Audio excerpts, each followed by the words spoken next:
नमस्कार दोस्तों, मैं ओम प्रकाश प्रजापति। आज हम आपको लेकर चलते हैं नोएडा की ओर। श्री प्रेम किशोर पांडे द्वारा लिखित और उनकी पुत्री डॉक्टर कल्पना पांडे नवग्रह द्वारा संपादित पुस्तक तुझको क्या हो गया बनारस का अनावरण विद्या प्रेम संस्कृति न्यास के तत्वाधान में प्रतिबिंब के सुंदर प्रांगण में दिनांक 24 अक्टूबर 2024 को बहुत ही भव्य समारोह में किया गया। कार्यक्रम का संचालन डॉक्टर कल्पना पांडे नवग्रह ने किया। कार्यक्रम की शुरुआत मां सरस्वती की पूजा अर्चना के साथ हुई। डॉक्टर रंजना दुबे ने वीणा के झंझकरत तारे से कुछ ज्ञान की ज्योति जला देना जैसी भावपूर्ण सरस्वती वंदना का बहुत ही सुंदर स्वर वाचन किया। विशिष्ट सानिध्य के रूप में विक्रमशिला विश्वविद्यालय के कुलपति डॉक्टर रामचंद्र मिश्र ने आशीर्वचन देते हुए कहा कि पुत्री के द्वारा कुछ अंश के पितृ ऋण से उऋण होने के आंशिक प्रयास का पवित्र रूप है। साथ ही पिता के गुणों को आत्मसात करने वाली आत्मजा कहा। कार्यक्रम की अध्यक्षता करते हुए इंडिया नेट न्यूज के चेयरपर्सन डॉक्टर संजीव कुमार ने पुस्तक को एक अद्भुत कृतित्व कहकर नवाजा। उन्होंने कहा कि हम जब जीवन में आते हैं तो हमारे जीवन के साथ नहीं आती निर्देश पुस्तिका, इसलिए भगवान ने बनाया पिता जो जिंदगी के साथ भी जिंदगी के बाद भी।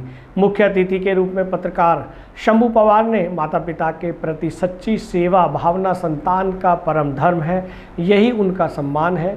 एक संतान के कर्तव्य को उनकी पुत्री ने उनके धरोहर को समाज को समर्पित कर सही अर्थों में निर्वहन किया। प्रमुख वक्ता के रूप में डॉक्टर सविता चड्ढा ने अपने विचारों को व्यक्त करते हुए कहा कि इस पुस्तक में एक ऐसे व्यक्तित्व की झलक मिलती है जो मानवतावादी है, जिसमें समाज के प्रति चिंतन, एक ऐसा दर्शन जो पर के लिए सदैव प्रयासरत है। पंडित सुरेश नीरम ने डॉक्टर कल्पना पांडे को पिता का प्रतिबिंब कहा और कहा विद्या प्रेम के अलौकिक संयोजन के परिणाम स्वरूप उपजी कल्पना के प्रयास में निर्मित तुझको क्या हो गया बनारस विद्या प्रेम दोनों सिंचित होकर पुस्तक के रूप में अद्भुत कल्पनाशीलता को परिभाषित कर रहा है। नारायणी साहित्य अकादमी के अध्यक्ष डॉक्टर पुष्पा विसेन ने कहा कि श्री किशोर पांडे को अद्भुत व्यक्तित्व का धनी बताया और पुस्तक में उनके द्वारा लिखी रचनाओं को समसामयिक ज्वलंत और सारमंगिक कहा।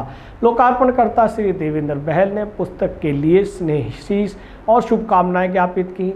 डॉक्टर कल्पना पांडे नवग्रह की माताजी श्रीमती विद्या पांडे ने अपनी भावनाओं को नियंत्रित करते हुए इस पल को बहुत ही नाजुक कहा। सभी के साथ इस पल को अपनी यादों में सदैव समेटे रखने की अपनी इच्छा व्यक्तित्व की।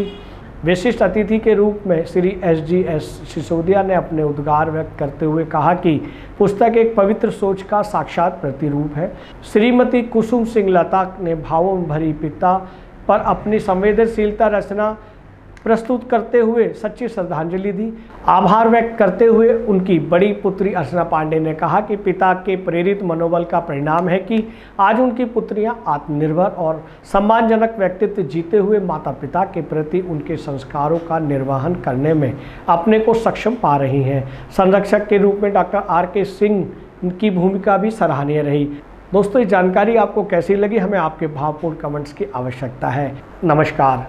अगर आप ये वीडियो YouTube पर देख रहे हैं तो हमारे चैनल को सब्सक्राइब करें और बेल आइकन को दबाना ना भूलें। अगर आप Facebook पर ये वीडियो देख रहे हैं तो हमारे पेज को लाइक करें।